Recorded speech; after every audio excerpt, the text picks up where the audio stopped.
A lot to get you caught up here on this Monday. So glad you're with us at 6 a.m. I'm Eric Connor. And I'm Netta Irampur. Over the weekend, my kids at one point Saturday night, Mommy, is that rain? What is that? Why is it raining? Right. I'm like, did you not listen to Evan? Right. Meteorologist Evan Rani giving us that forecast. I mean, it timed exactly as you said, Saturday night. Yeah, good amount. Yeah, I'd say right as we expected, about a quarter of an inch. Yeah. Okay. So it was absolutely enough to kind of cause some trouble for those who were out late Saturday night, all the way through early Sunday. Maybe if you're an early riser on Sunday and like to get the walk or run in, might have kind of impeded those abilities, or at least impacted how you were able to get outside. But it looks like the bulk of that rain came in as expected. Again, late Saturday to early Sunday, quarter of an inch or so, some heavier accumulations off toward the mountains. Now we are off to a mostly dry week, but we have a couple remaining showers that are clearing out in the meantime. So we'll watch for those today, mainly through the AM stretch. PM stretch should be dry.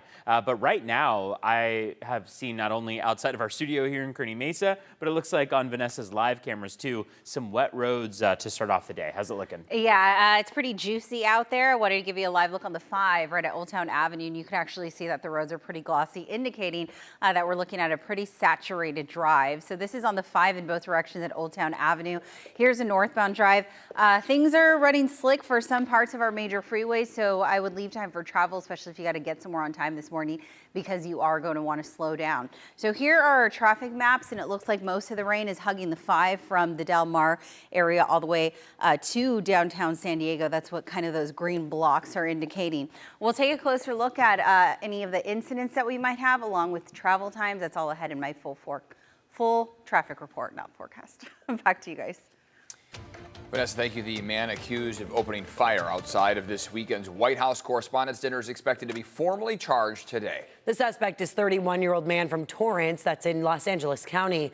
News 8's Chris Groh live in studio now with reaction from President Trump and local leaders. Chris, good morning. Yeah, good morning, guys. We know Representative Darrell Issa was there in attendance, and we have heard from him. We'll get to that in a little bit. But remember, this is the first time that President Trump was set to attend the White House Correspondents' Dinner as a sitting president. This is also the third time in less than 2 years that he's been the target of an assassination attempt. Here's the moment that gunshots were fired.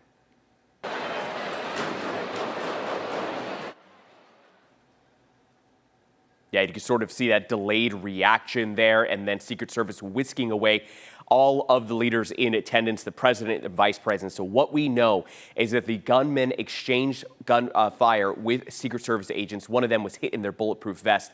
The president identified the shooter as 31-year-old Cole Allen. He then released the photo of the suspect and that video of him sprinting through a checkpoint.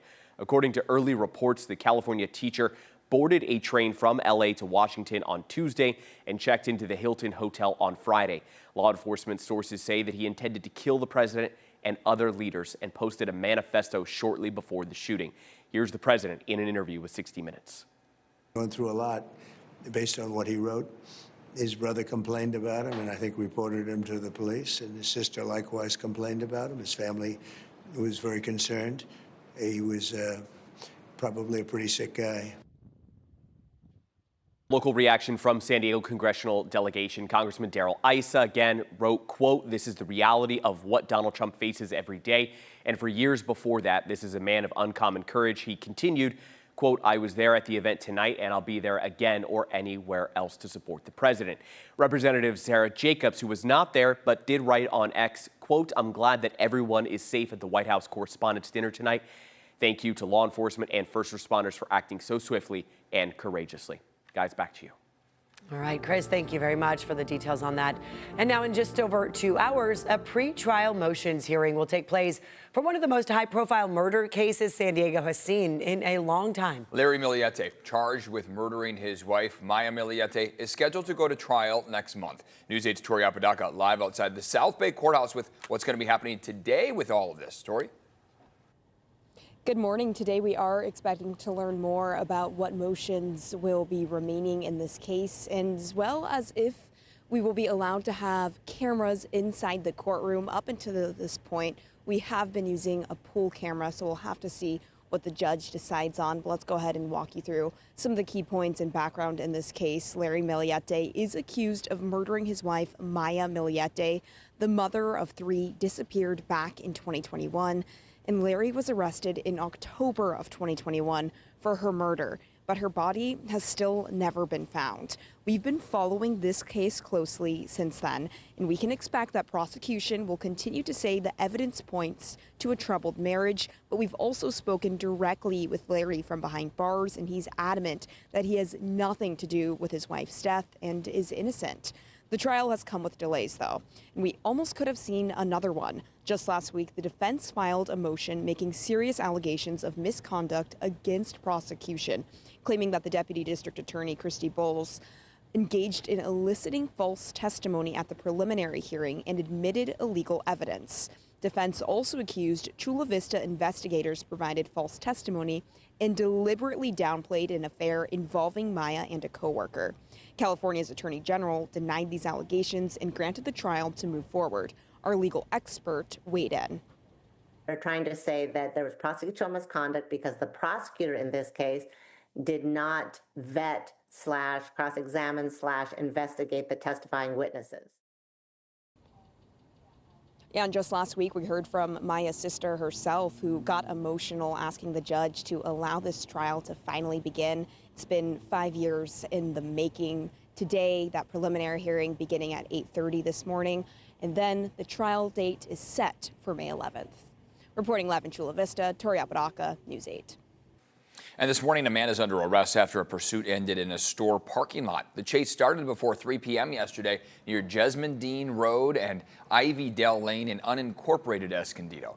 The suspect then pulled into the parking lot at this Vons on West El Norte Parkway. The sheriff's office tells us pepper balls had to be deployed, and the driver eventually surrendered. The canine was also on standby. Unclear what he was initially wanted for. Construction begins today on a project that aims to tackle homelessness in Lemon Grove. Up to 60 sleeping cabins are being built near Sweetwater Road and Troy Street. The site will include restrooms, laundry, and assistance for participants to move into permanent housing. The goal is to open in the summer of next year.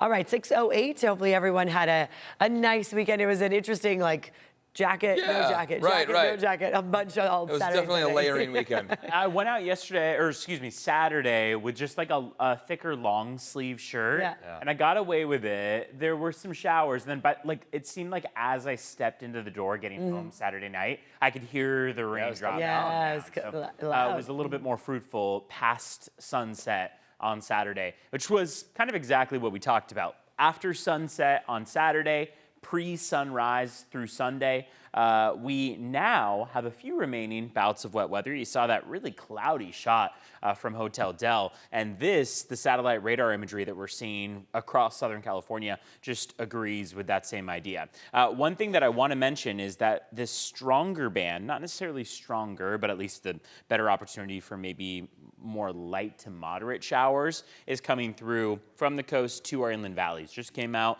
through Kearney Mesa, but you could see it from as far north as about Solana Beach down to the South Bay.